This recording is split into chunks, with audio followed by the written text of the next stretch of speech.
Yang penting kan merah putih. Perik, Pak, kemarin bek Vietnam menyindir kita, dia bingung akan lawan timnas Belanda atau timnas Indonesia, Pak. Karena kita punya banyak pemain naturalisasi asal Belanda. Bapak melihat itu sebagai bentuk cyber atau bagaimana, Pak? Enggak, mungkin mereka bingung kan kenapa Indonesia di bawah kepemimpinan ini makin bagus gitu. Sama ketika kita juga melihat Vietnam, mungkin 5-6 tahun yang lalu kita juga bingung, kok mereka bagus gitu. Nggak apa-apa, sama-sama bingung.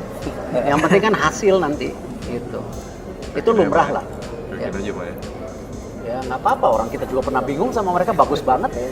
Masa kita nggak boleh juga dilihat mereka bingung kok Indonesia bagus banget gitu kan? Gantian lah ya. Yang pasti Sintayong wajib memenangkan partai ini karena ini merupakan pertandingan yang bisa dibilang adalah penghakiman buat Sintayong karena sudah walaupun dia dikontrak sampai bulan Juni tapi perpanjangan kontraknya atau tidak diperpanjang akan sangat ditentukan di laga melawan Vietnam. Ya, jadi kalau laga bisa yang menang lawan Vietnam di 2 laga atau minimal mencuri 4 poin mungkin Sintayong akan diperpanjang kontraknya. Cuma kan saya agak sedikit ini juga malu belakangan ini ada pemain-pemain Vietnam mengatakan bahwa Do Man, kapten Vietnam bilang ini kita mau lawan Indonesia atau Belanda nih gitu. Iya menarik sekali karena kan pemain-pemain naturalisasinya memang kebanyakan mostly memang orang-orang mix Belanda gitu ya. Betul. Dan sampai kapan naturalisasi ini dilakukan? Itu aja pertanyaannya. Karena menurut saya, naturalisasi itu hal yang biasa dan hak asasi setiap manusia untuk menjadi warga negara di satu negara gitu. Yes. Tapi kita juga punya undang-undang yang harus dijalankan dengan sebenar-benarnya. Jadi saya harapkan teman-teman juga nggak perlu paranoid juga, kemudian merasa takut ya, waduh ini nanti nih Indonesia kekuatannya nih berkurang. Enggak juga, kita masih punya banyak pemain-pemain yang bagus dan kita masih punya banyak sekali pemain diaspora Indonesia di skuad kita. Yang tentu menjadi salah satu kekuatan dari timnas Indonesia. Bahkan kan pemain dari Vietnam itu kan mengatakan, ya kan, apakah ini nanti Vietnam akan lawan Indonesia ataupun Belanda? Yang menurut saya itu sebetulnya sindiran sih.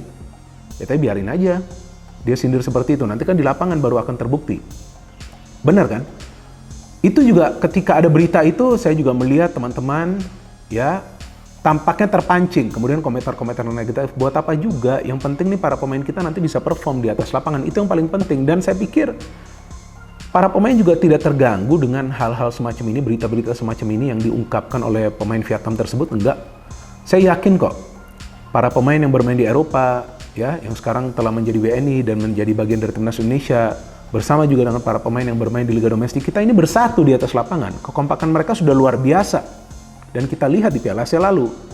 Dan inilah yang akan membuat Vietnam akan ketar-ketir juga untuk bisa melihat komposisi kita kalau dengan starting 11 seperti ini. Ya kita berharap, ya, karena memang kita harus menang. Kita harus dapat 3 poin melawan Vietnam. Kalau kita mendapat 3 poin, pemain-pemain menuju ke Vietnam esok harinya dengan charter pesawat itu akan lebih pede, akan lebih tenang ya untuk bisa menghadapi laga kedua. Karena kalau kita tidak menang, imbang aja udah bagus buat kita. Ya, dengan 4 poin kita bisa menyingkirkan Vietnam karena Vietnam masih akan ke Irak. Kita akan setelah lawan Vietnam kita masih ada 2 pertandingan kandang, Irak dan Filipina. Ya, kita bisa menang melawan Irak atau Filipina kita aman.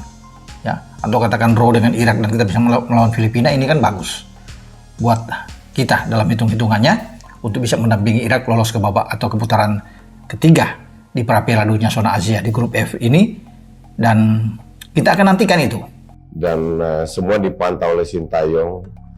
Cuman yang agak mengejutkan, ada tambahan pemain diaspora.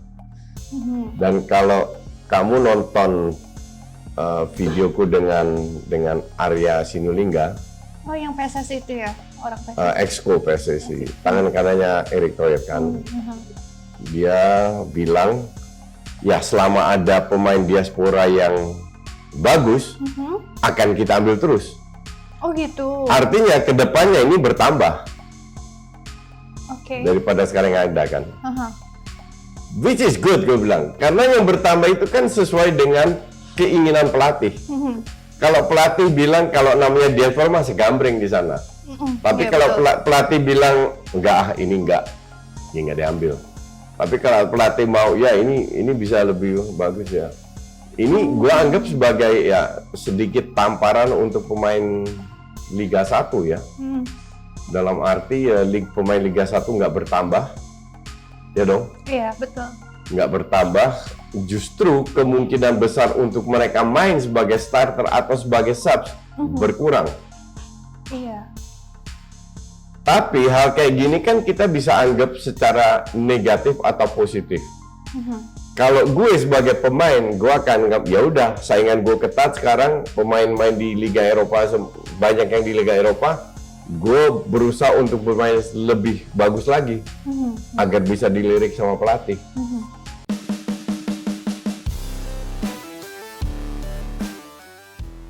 Ketua Umum Erick Thohir akhirnya menanggapi sindiran dari bek Vietnam yang menyinggung soal bingung lawan timnas Indonesia atau Belanda.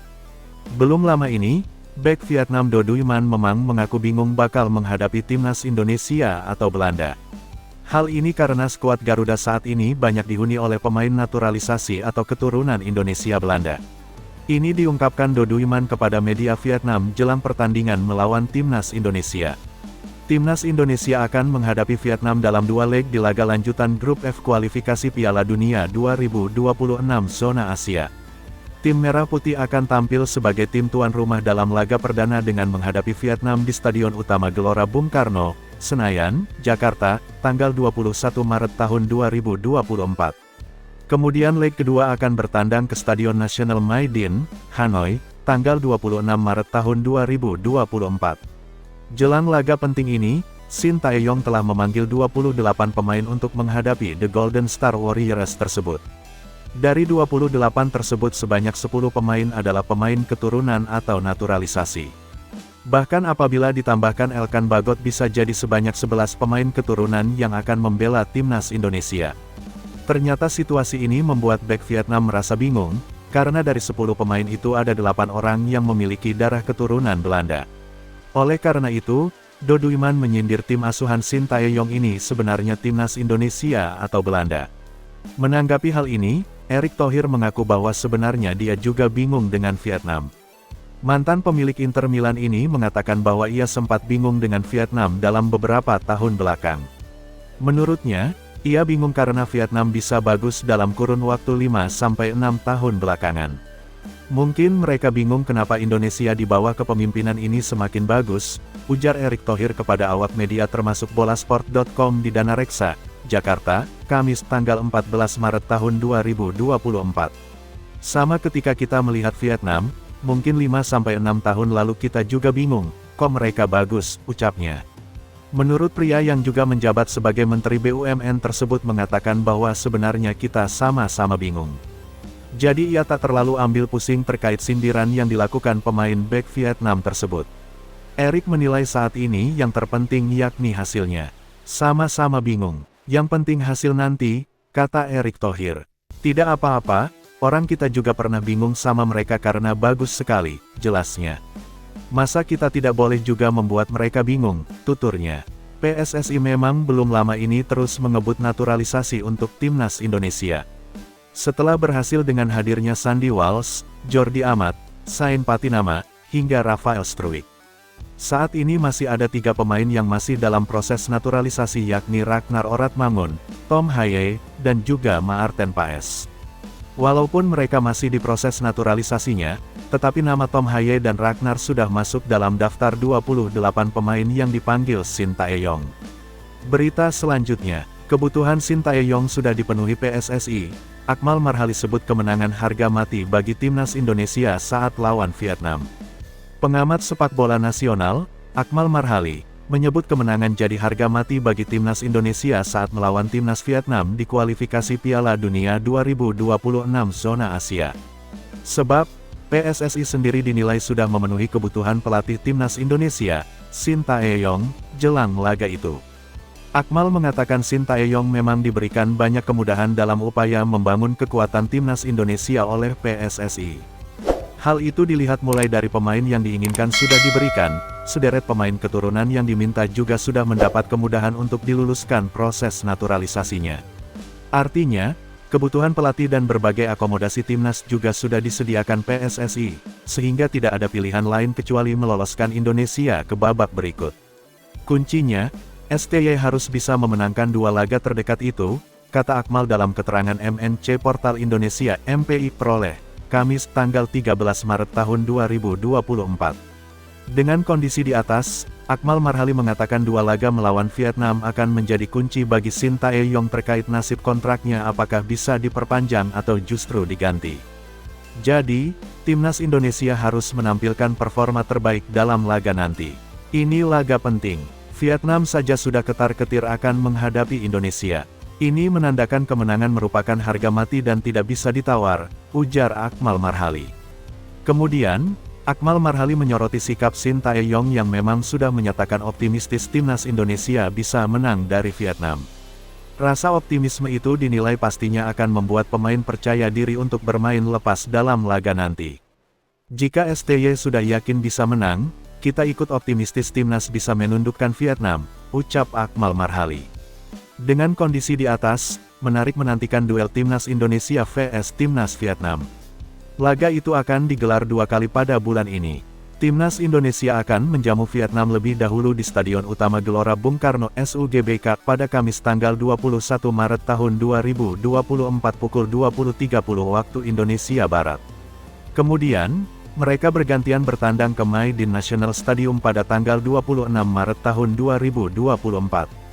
Berita selanjutnya, PSSI dinilai semangat, STY justru ogah-ogahan jelang laga vs Vietnam.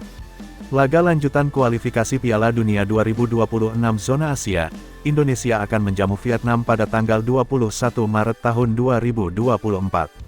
Founder Football Institute Budi Setiawan memperhatikan tingkah laku pelatih timnas Indonesia Shin Tae-yong STY. Budi menilai, PSSI lebih aktif daripada sang arsitek tim Garuda. Ya, kelihatan memang PSSI yang sangat aktif untuk dapat mengalahkan Vietnam untuk 2 laga ke depan di kualifikasi Piala Dunia 2026. Sementara STY, kalau kita lihat pertanyaannya, justru tidak yakin timnas bisa berbuat banyak, ujar Budi dalam keterangan resminya. PSSI begitu niat dalam mempersiapkan pemain naturalisasi Tom Haye dan Jay Ises. Budi mengungkapkan, PSSI melalui Ketua Umum Erick Thohir, sudah bekerja keras menyajikan pemain untuk timnas Indonesia, termasuk para pemain naturalisasi. Bahkan, proses ambil sumpah Nathan Chuaon menjadi WNI sampai berlangsung pada malam hari. Naturalisasi sumpah WNI tengah malam itu menunjukkan bahwa PSSI via Ketua Umum Erick Thohir kerja keras sekali. Setelah Nathan, ada 3 pemain lain yang akan menyusul untuk pengambilan sumpah, ujar Budi. STY selalu ada alasan setiap timnas Indonesia bertanding. Berbeda dengan PSSI yang mempersiapkan tim sedemikian rupa, STY justru tampak malas-malasan. Dia melihat, selalu ada alasan yang dia ungkapkan jelang pertandingan. Misal, saat ini, alasannya adalah penerbangan panjang dari Eropa. STY selalu alasan setiap kali bertanding. Kali ini alasannya adalah penerbangan yang panjang dari Eropa. Ayolah, kamu itu kan pelatih kelas dunia. Masa tidak ada strategi mengatasi itu, ujar Budi. Lebih lanjut Budi mengungkapkan bahwa sekarang saatnya PSSI tegas pada STY. Sejauh ini, Erick terlalu baik dan memanjakan sosok asal Korea Selatan itu, di tengah ketidakseriusan yang dia perlihatkan jelang lawan Vietnam. Kalau STY tidak serius menjalani kualifikasi Piala Dunia 2026 bersama Indonesia, khususnya di sisa laga melawan Vietnam, Filipina, dan Irak, saya pikir waktunya PSSI menunjukkan ketegasannya, kata Budi.